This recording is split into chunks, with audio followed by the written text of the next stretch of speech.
Voilà, chers Congolais, bienvenue dans votre émission. Je reçois pour vous un bien-aimé aujourd'hui qui nous appelle depuis un pays. Alors, il va se présenter. Pe aye bisabiso. Donc, problème naye ezali concrètement nini. Ndeko Mbote. Mbote kombo nanga eza Leonard Likimba na bengi bino na ville ya Chicago na état ya Illinois awa na États-Unis. Yebisabiso, problème nayo ezali nini concrètement. Bon, en fait, problème nanga ezali pona facture ya hôpital ministre na bino d'État Nene Ilunga Nkulu atika awa. Il y a eu deux factures. Facture à liboso ezalaki ya hospitalisation na ye na urgence na ba examen basalaka ye parce que asalaka une crise ya anémie awa. Et deuxième facture ezali ya maladie ya yaka nango po ba soigner ye nango. Donc il y a deux factures.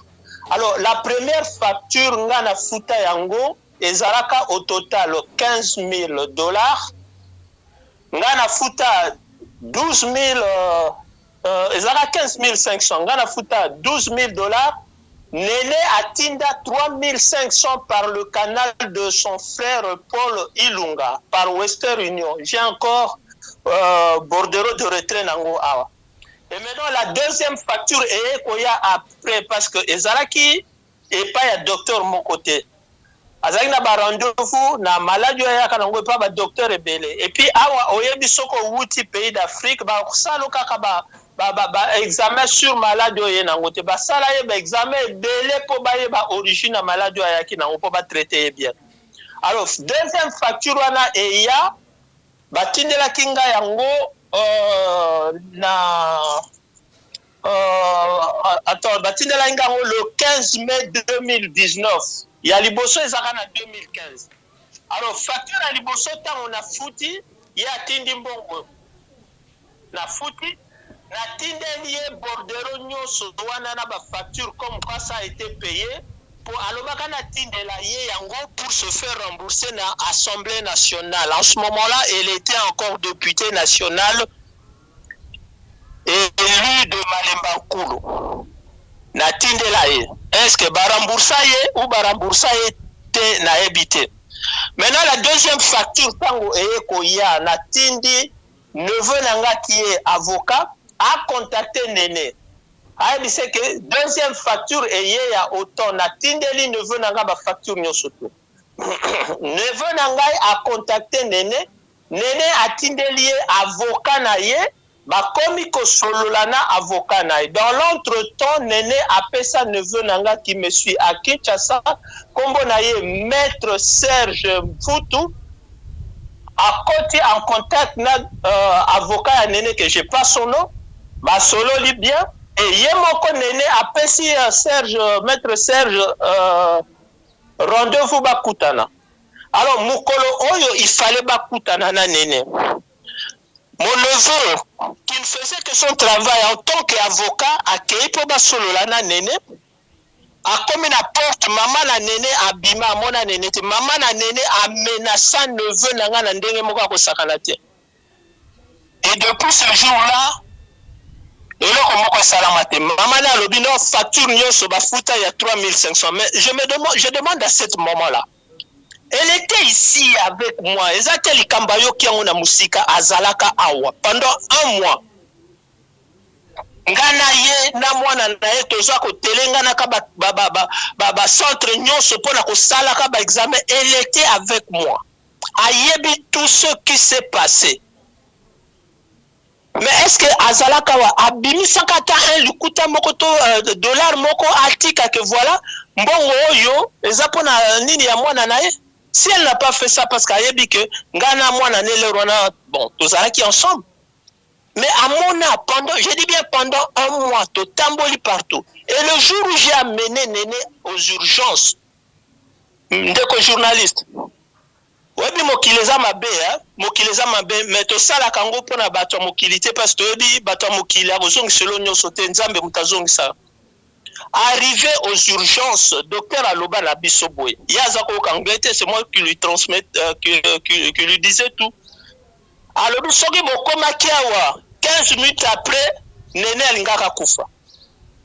Distance tozalaki kofanda na hôpital Ndekonanga. Tout ça la Congo avec en respectant la limitation de vitesse na 30 minutes. Moi j'ai fait ça en moins de 20 minutes. Donc j'ai roulé à tombeau ouvert na respectaka ba speed ya ba limitation de vitesse te potoko mambangu na hôpital. Et arrivé là-bas, balobi na ye batuni assurance ezalité. Maintenant, il a se porter garant. Maman n'a pas poni asignaka. Maintenant, aujourd'hui, Olignolo Banabiso que a respecté ba clause wanate. Yo concrètement na dossier oyo ozoluka nini? Bon, na dossier yo, elo on a zo bisaye nene ya ezali boy. Mutu moko na famille na biso ezala ngai, ezala mutu nyoso a famille na ngai. Tous en a besoin de millions de bangote. Tous en a besoin de Je dois répéter encore ça une deuxième fois. Mutu moko na famille na ngai, tous en a besoin de millions de bangote. Et puis à mon aka mutu na biso moko ya famille à lukaka ete to lukaka bangote. Alors, moi j'ai été hôpital atindi sikoyo ba facture wana na service ya recouvrement, na agence moko ya recouvrement. Ba agence wana eza na Chicago, agence wana abengi ngai atuni ngai mpona makamba facture ngai binga na kofuta ngote muta kofuta facture wana aza na Kinshasa et puis actuellement elle est ministre d'État mpona makambo etali travail emploi na social babi nanga donc oza ko se décharger parce que awa tozomona oza garant na lobby oui ba pesinga papier na signé na se décharger na facture wana. Est-ce que tokoki to contacter na pesi bango numéro ya nene sur le champ ba bengi nene ayambite babi nanga bon oza na contact na ye na lobi naza na contact na ye luka moyen okota en contact na ye yebisa ye to pesi 10 jours a futa facture wana soki afuti yango te tokokotisa plainte na biso yango ba pesinga copie ya plainte na bango naza nango na tribunal aya kosamba awa et puis soki tokotisi plainte ye mutu akofuta ba frais nyonso oyo ya avocat oyo biso ba avocat oyo biso to ko engager. Alors j'ai dit à nene ceci, mama na yo aza kokosa yo facture wana so ba kotisi plainte awa na nini eke oyete ekolukelo ba problème moyen makasi posoko osate mukolo bako convoquer yo juge ko lancer siko mandat moko bakanga yo et mukolo ko meka kaka ko bima na Kinshasa soit oye États-Unis bako kanga yo et puis so bakangi yo directement bako tio na prison et le kaka wandingwana siko tango oza na prison de bakomo négocier caution pour babimisa yo. Alors il est temps otika kolanda mama na yo la facture était de 8 000 et quelques dollars et tikali so ba 5 000 et quelques salatu au futa. J'avais dit à maître Serge ko kamata mbongo wana te bapeso mbongo wana te batinde la leki na bango ya mwasi azalia wa elle s'appelle Nicole Ilunga. Comme ça Nicole peut me contacter na pesier ba coordonnées atinda mbongo wana directement là-bas et makambo esil. Voilà et loko na leki na nini na télévision na bino basana nene bakoyoka. Et je demande ceux qui prudent Chitouli a lundi message yem taza conseiller à nene qui me connaît personnellement bien. Aye bisa nene afuta monga bato. Pour ceux qui comme na tribunal à eozala likamususu. À part ça, vous avez quoi encore quoi à ajouter? Bon, ce que je dois ajouter de journaliste, il y a encore une deuxième plainte et c'est Kotaki. Deuxième plainte est allée à l'encontre de qui? Bon, il y a toujours deuxième plainte Nangai. En fait, il y a deux plaintes étikali. Enfin, il y a deux plaintes pour Nanga. Plainte à Liboso, avocat nanga akotisi yango na tribunal fédéral awa na États-Unis ezali contre Nene na Caleb Mutondo. Et puis mususu ya mibale ya ngai na fundi mama ya Nene pour na diffamation. Maman na lobby partout ba makamba lokuta na kombo nanga jusqu'à aller dire que je suis recherché par le FBI. Alors moi j'ai demandé na FBI nazo tindela ngo sikoyo na komeli FBI batindela ngai otobenga ka background na ngai. FBI atindelinga soit casier judiciaire nanga et mon casier judiciaire est vierge. Et pour ma réputation, cette moment-là, ngana ye tokotelema na tribunal. Tribunal plainte yangana ngai Nene na Caleb na sengi ezala na ba membre ya jury. Ya mama na ye pe na sengi ezala na membre ba jury. Parce que elle a vraiment sali mon nom na makambo oyo ya lokuta. Plainte donc voilà un peu ça quoi. Na Caleb ezali au sujet ya nini? Na 2015, au mois de septembre, le 9 septembre, je devais voyager na Zonga, États-Unis. J'étais à Kinshasa, il fallait na Zonga. Arrivé à l'aéroport, de Silsi Bamakambunyo surtout, Sikoyo, na fandi na zozila embarquement, na moni 2 agents à DG Mbaye, babengi ngai. Oh, baza na besoin na yo. Tobimi libanda na kuta na 2 agents mususu balataka civil na ebi bango te. Mais ya deuxième bazaka na bilamba na bango. Ba memi ngai tolongwe côté à salon d'honneur tozo kene place ba nyoso basala ba enregistrement. Yene na zalaka te parce qu'en ce moment-là nazako solo anande ko nanga José Makila. Nena lobi yo zo solo anande ko na za muto opposition na kozala wana te. Et tant peut aussi sina nande ko nanga José Makila. Excellence José Makila sikoyo na kei pona kuta na Nene le temps nazo lukana kuta na Nene na salon wana ye pazo solona bat mususu baye bazwinga tant bazwinga bakena na bureau na bango kuna ya ANEL bakanginga pendant bakosinga na bureau bakangi bureau mobimbaka ba chaise ya pembe na pembe tant bazo kena ngai nazo tuna bango qu'est-ce qu'il y a bazo barange loko mokote tango sikoyo bakangi na bureau baye babandi ko tunanga babi est-ce que yo zali parmi ba mercenaires américains parce que j'ai la nationalité américaine non nation européenne lote est-ce que yo zali parmi ba mercenaires américains oyo baza ko luka ko renverser nini régime Kabila d'habiter ote yo zali ba ebisi biso zali ngabi tata Ngana bima mboka oyo depuis 1974, le 14 octobre 74, la kendaka Suisse. Banda wana na yaka na kota kana zwa jamais problème. Que ça soit na régime à Mobutu, que ça soit na régime à Laurent Désiré Kabila, na régime à Joseph. Depuis que Joseph Kabila est au pouvoir, na saliba voyage belé. Et d'ailleurs, tikana biso une chose. Quand Mobutu partait, Afdel Azar au Kota, moi j'étais à Kinshasa. Je suis venu juste pour na Kota là, comment Babiloka Nezara collègue. Donc pour te dire, Nazar a problème na mutumo côté. Ote ozana problème na nini. Moshe babandi ko betanga na katwana lokole loko mususu. Oh il faut ndima ngama bandima kalikambo basali na mobali so na sali yango na kondima. Mais la sali yango te na ebite. Moshe ba torturanga na modèle moko ko sakanate. Entre temps yene naza ko luka place nazali. Heureusement tozakana na cousin na ye ayebisi abino ba memi ekuna ayepo akota ba boy kotika ya kota place na yalaki. Elle s'est présentée naza député ba boy. Azongi na voiture à cause de carte na ba député. Aye akoti. Atuninga qu'est-ce qui se passe na bi na ebité. Abinanga bon, na bimi na kendo luka ba intervention.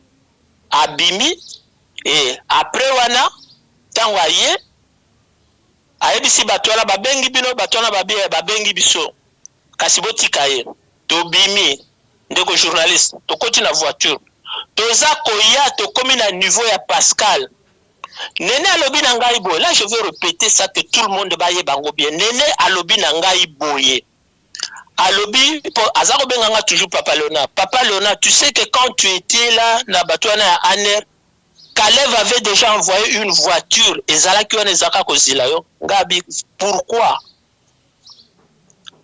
Après ça, la réponse te. Tolongo wana, au lieu de directement Nandaku, toke kokuta nana, je ne veux pas citer son nom. C'est enfin, na âge Azale Kinanga, pas Azalo Benganga grand frère. Aza vice-ministre actuellement dans le gouvernement.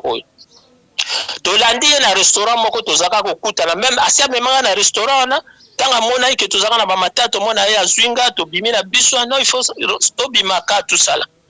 Tokuta ni na ndeko nanga wana. Aza excellence, aza vice-ministre na gouvernement na bino. Abi na papa Léonard ni nga abi papa na ebité. Abi a ozana likambute nga abi no na likambute. Abi na kutu il faut faire attention parce que Néné c'est une autorité ngabi docteur na ebi eloko mokote. Et puis to bimi to zongi nanda. Mais avant wana Néné ayeko ya un jour. Ayebi singa lobi na ngai Léonard, tu sais que Kalev m'envoie des messages na zongi sakangabi pas seulement à Tinde la Kayo, mais autant que ça a un message nyoso. Abi oui. Mais ça fait 2 jours qu'Ale Vazo Tinde la message n'a pas répondre. Nabi, pourquoi tu ne réponds pas? Après, c'est une réponse. N'a insisté. Bref, après, on a compris sur ce dossier-là. On a compris. En bref, Ozo Funda Bango, pour la torture, on a menace de mort. Oui. Donc, il y a torture, menace de mort, et puis attentat à kidnapping, parce que voiture n'est pas ça là, même en Aner na bino boye biango. Donc, but à plainte nanga eza ya Rwanda. Donc, torture, na droit de l'homme nangaye, ba baby siango, et puis na tentative ya kidnapping. Merci beaucoup, M. Léonard. Bon, j'ai un autre message à Souka. Je veux faire passer la bangoana, Néné na mamanaï. Nazo ebisa bango boye. Boye bike bozana bilanga moko, bobenga kango bilanga, ezali entre Kolwezi na Likasi. Mais au fait, eza bilanga te. Sous-sol ya mabele wana eza riche na ba minéraux ebele. Bosenga ngana lukela bino ba pareil ebele awa po bo banda ko salango na ndenge moko artisanal. Mais moi j'ai pris tout le dossier bo pesa ngana même on a société moko awa na États-Unis na Denver na Colorado. Société wana ezaki ko travailler na tank fungureme. Tokota na dossier na bino ndenge bopesa kangango de nyoso wana batu wana batia ba satellite na bango à partir ya bureau na bango ezaka lokola centre de contrôle ya NASA basenesanga ba papier batia ba satellite na bango likolo ya place bosala ka bilanga ebimisa ba minéraux nyoso ezali wana. J'ai le rapport officiel NASA nango na tindela kango Néné. Alors ce rapport là na kopesa ngo na gouvernement parce que mabele wana richesse wana eza ya binoté. Papa na bino paix à son âme, il était directeur de mine ya Jekamine et Jekamine a pesa ka bango mbongo po basala ba prospection wana. Tango ya moni ke mabele wana eza na richesse belé asala rapport na Jekamine te bosomba yango bokoma kotia babilanga. Alors je vais remettre au gouvernement ce rapport et c'est un rapport bien détaillé. Je vous rappelle que cette société ezana Denver na Colorado awa a travaillé pendant tout le temps que Teke Fungure mezalaka na Congo. Bango mutu bango sala ba prospection ya Teke Fungure mais à partir ya Denver. Et j'ai été là quand ils ont fait na kati ya salle na bango. Et bazana Denver. Voilà tout ce que na connait Sabino Yasuka. Merci beaucoup.